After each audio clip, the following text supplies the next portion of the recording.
Hi everyone, how are you all doing? I had an amazing virtual hangout last night with a few ladies, and everyone got to ask their questions that they had. We were talking about thyroid mostly. It was a really nice time, a really nice chat, and I hope you can join me the next time. We had no agenda. We were just really sharing ideas and asking questions. So watch out for the next time. I'm gonna do the virtual hangout. It was real fun. So today I want to tell you a little bit about discoveries that I've come across over the past few days in terms of foods that might be beneficial for what we're going through right now. But before I tell you more about this, I just wanted to let you know I have opened up my meal plan subscription service again for signups. I realized, and I was speaking to a few ladies just the past few days that said, meal planning is such a chore in the first place, but now that we're all home, everyone's home, the kids are home, it's busier, there are so many more things to do. They were really appreciating the fact that they don't have to worry about what to cook and what to put on the table, that it's all done for them, and they just pull out their plan and their grocery list, and they either have them delivered, all the things on the list, or they just go and bam, bam, bam in the store, get all the stuff, and they're done with it. So I've decided to open it up again. If you want to join us now, it's a really, really good time. For this month, for example, for April, I have just included a meal plan with non-perishable foods. So you get a plan for an entire week on non-perishable foods, which comes really handy for all of those who don't like to go out shopping much right now. Maybe elderly people who would really rather not go out, and they can just rely on the staples that people have at home. And I've also included an immune boosting free resource for you recently on my page. So if you haven't seen that, check that out. I've made an entire week of meals that include immune boosting and immune system supporting foods that you can also get. And it's the same format. You get all the meals planned, you get the grocery list, and you're good to know. And it gives you peace of mind that you know that you're well taken care of nutritionally in these times. So let's dive right in. I have come across a few videos recently, and one I was particularly drawn to. It was a gastroenterologist who's done some studies, so he's read some studies that were coming out recently about the new virus. There are lots of researchers right now working on understanding what's going on and what this virus does and what it doesn't do. And also there were lots of studies coming out of China because they have already done a lot of research after the SARS epidemic that they had.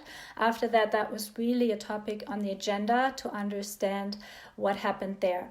And as we know, the virus that we're experiencing right now is in the same family as the SARS virus that was back then in China. So they're trying to compare and see what parallels we can draw here in terms of how all of this functions.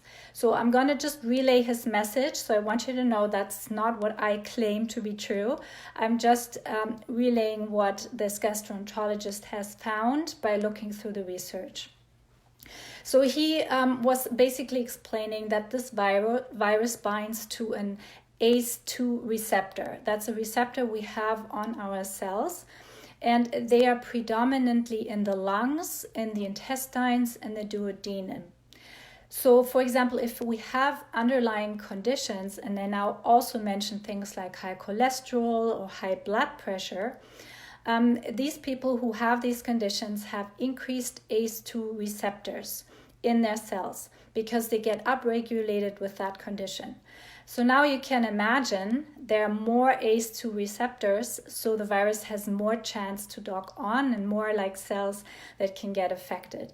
And that's why they put these people in those groups of higher risk.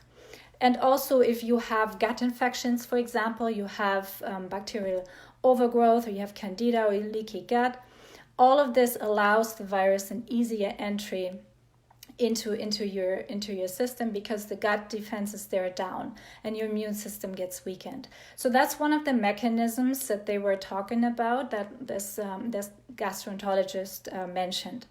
And he said further on, so what do we need to do now in terms of food? So he said zinc is a very, very important component, but the zinc needs to be absorbed to get into the cells. That's where it's needed. So oftentimes not enough to just kind of swallow a few zinc pills or those lozenges. They're not all ending up in our cells, and that's where we really want them. They have to be in the cells, because they have found, those studies have found, that it turns off the SARS-CoV-2 replication. So that's the official term, SARS-CoV-2, the replication in the cells. So it seems to be turning this off, so it blocks it.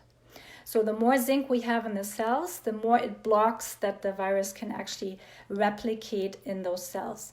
So zinc is very important. We need to get this into our diet, and it's easy to achieve. If we eat meats, for example, there's zinc in it. Nuts and seeds, they're high in zinc.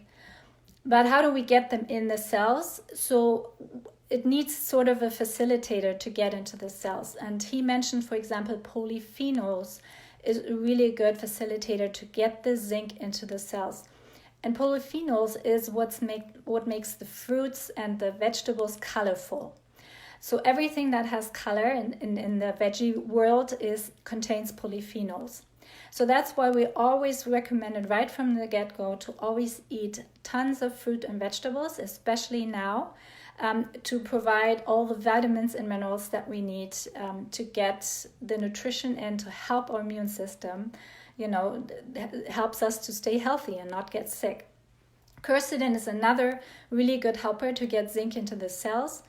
And we've probably heard about vitamin C already quite a bit. We know that it decreases inflammation and inflammatory cytokines, and that's what we want here. We want to make sure we don't have a ton of inflammation, because all of this distracts the immune system from doing its job to keep us healthy. Fermented foods, right? We know that regulate our microbiota and therefore also strengthens our immune system. So fermented foods right now, really good idea too, to stock up on those. And we can, if we buy them already fermented, they last for quite a while. So it's a really good staple to have on hand as well. We know vitamin D protects us from acute respiratory infections, and it modulates our immune system and lowers the infection risk. So that's also why in hospitals they recommend taking vitamin D as well, especially now, to just lower our risk of infection. And phytosterols are beneficial. You find those in legumes and fruit and veggies and nuts, and they may block the ACE2 receptors as well. So some studies suggest that is also beneficial from preventing the virus replicate, docking onto those receptors. And acetylcysteine is another one, and that is also used in hospitals right now to weaken the severity of the illness, and it also increases the glutathione levels in our body. And a couple of weeks ago, I've done a video on glutathione, why that's really beneficial right now to have enough glutathione levels. So if you haven't seen that video, just go back and watch it. It's on my Butterfly page in the video section. Very good information there on glutathione and vitamin A and why that is beneficial for us right now. Melatonin has shown to be effective as well. And the last one I want to mention is sulforaphane. And sulforaphane is what you find in cruciferous vegetables that are in sprout form. So everything that you find, like broccoli sprouts, pea sprouts, like those little shoots, sunflower shoots, all of these are very high in sulforaphane and also have shown to be very beneficial and decrease inflammation. So as you can see, all of this is very exciting for us in the nutrition world and for you too, because that's easy to do. It's easy to stay healthy if we know what foods we want to eat and how we want to prepare them. This is really valuable information, hands-on information that's not too abstract and weird. This is something we can all do on a daily basis. So I wanted to let you know this. I find it quite exciting what we are learning here. And I'm continuing to create meal plans and help you create your daily eating schedule according to what protects us right now. Because it's really right now more than ever, it is important that we look at our health and that we look at strengthening our immune system, strengthening our health, to stay healthy now and to also help others who might get sick. And whenever this ends, we're also needed, right, to help everything get everything back up. So now is the time to really look at your health and come and ask me a ton of questions. I'm here for you, and I've given you this free resource. Go and check it out. It's on my page where you can have this meal plan. You can subscribe to my meal plan subscription service if you like to have this on a regular basis.